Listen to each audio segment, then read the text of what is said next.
6.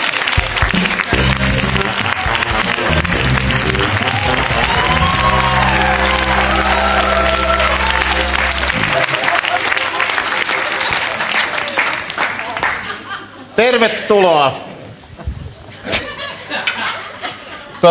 Kuka sä olet? Kuka sä olet? Kaija. Nyt en saanut ihan selvää. Mä Kaija Koesmäkinen Liestoista. Karoliina, anteeksi mä en kuulu sitä sukunsa. Karoliina. Koesmäki. Ja mitä sä teet työksessä? Mä